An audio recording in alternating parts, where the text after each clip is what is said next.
Rambun. Rambun, itu presiden itu bicara dalam acara Seknas Jokowi dan Anda hadir di situ ya? Ya, Konteksnya apa sebetulnya peringatan bahwa data parpol dimiliki jangan tergesa-gesa itu konteks pernyataannya apa sebetulnya?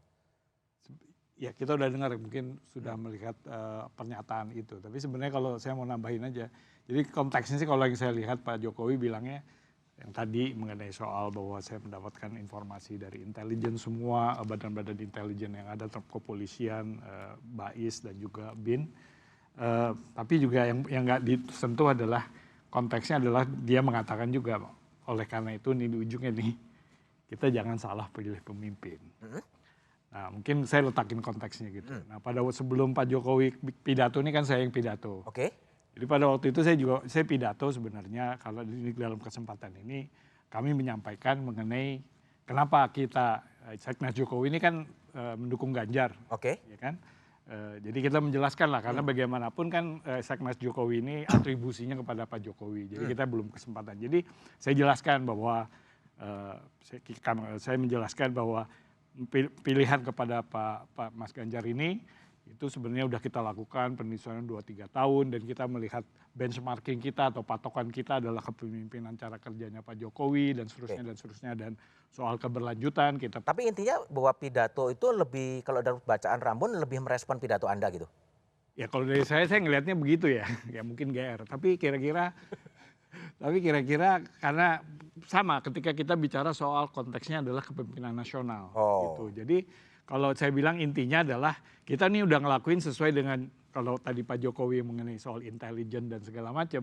Artinya memang kita nih dan tadi ya soal jangan salah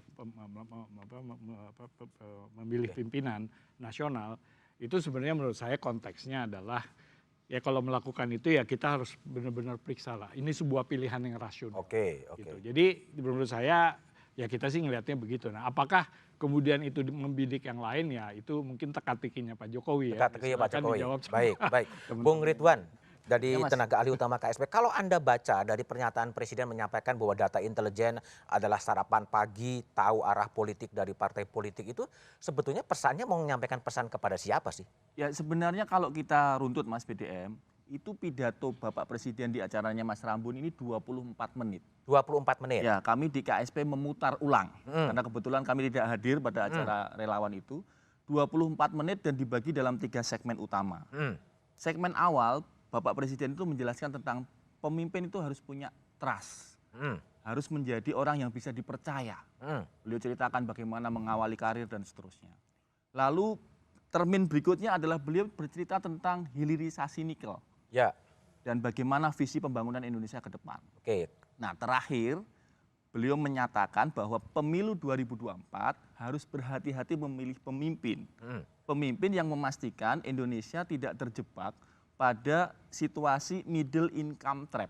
Oke. Situasi negara berkembang yang tidak bisa maju-maju. Terus apa kaitannya dengan data Nah intelijen? artinya ini bukan satu-satunya tujuan utama Presiden menyatakan itu. Oh. Jadi konteksnya yang dipotong oleh teman-teman, mohon maaf, itu tidak utuh. Tidak utuh. Sehingga yang seolah-olah menjadi ribut adalah bagaimana Presiden memanfaatkan data. Padahal sama sekali tidak ada kata-kata itu sebenarnya. Beliau ingin menyatakan bahwa beliau memahami proses dan dinamika yang terjadi menjelang Pilpres 2024. Oke. Gitu Mas Bede. Baik, Usman, kalau Anda lihat sebagai aktivis hak asasi manusia pernyataan Presiden Jokowi di ruang publik bahwa dia punya semua data intelijen berkaitan dengan partai politik. Yang Anda baca sebetulnya apa dalam konteks itu? Yang saya baca justru arus mundur, Arus mundur. yaitu menempatkan intelijen untuk pengawasan politik dalam kehidupan partai-partai yang sebenarnya sudah ditinggalkan seharusnya setelah adanya reformasi. Benar bahwa di dalam pidato itu keseluruhannya 24 menit, tapi meskipun hanya 2 menit tentang data intelijen, itu ibarat nila merusak susu sebelanga. Gitu. Nilainya setitik, tapi merusak susu sebelanga. Dan benar tadi dikatakan juga bahwa di awalnya Pak Jokowi bercerita tentang awal karir. Dari wali kota, gubernur, sampai menjadi presiden. Lalu di akhir dia mau bilang bahwa untuk semuanya itu saya bisa mengetahui prediksi politik ke depan melalui data-data intelijen yang saya terima. Sebenarnya seorang presiden menerima data intelijen setiap hari itu hal yang wajar. Wajar.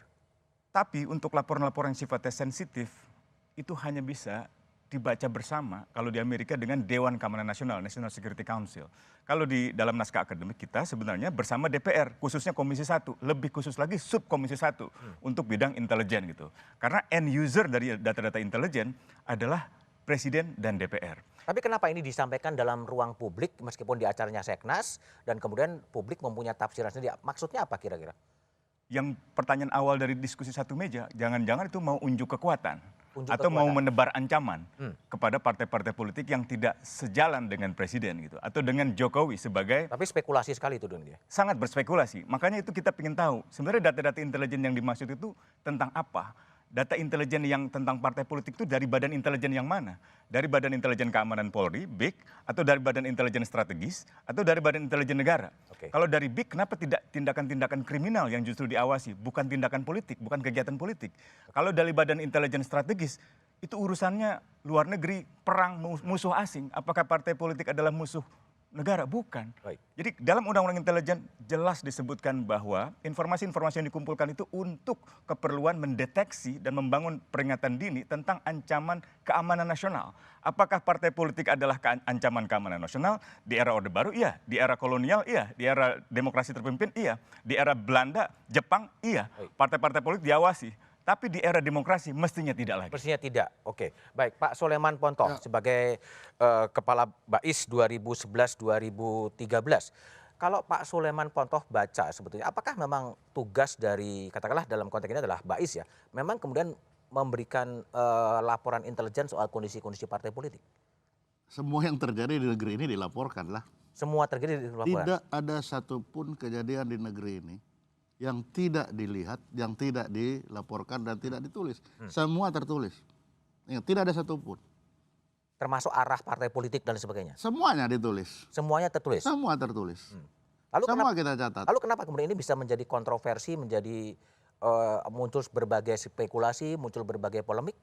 Yang nggak tahu kenapa kok itu diributkan. Itu Gimana? kan sudah dari dulu seperti itu. Hanya mungkin karena diungkap ke presiden ruang publik. Sekarang Mbak, coba cabai keriting. Di seluruh pasar induk itu kita laporkan jam 8 pagi sampai jam 8 malam. Kan orang nggak tahu coba. Itu Apa? aja kita laporkan apalagi yang lain-lain.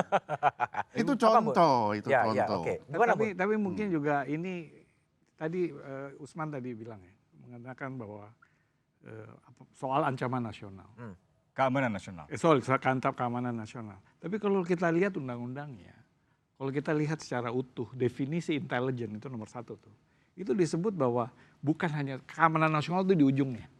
Tapi itu juga data-data dan itu untuk pengambilan kebijakan, untuk pengambilan untuk menentukan kebijakan, strategi nasional, terus menentukan juga hal-hal yang lain ya. Jadi pengambilan keputusan bagi pemerintah.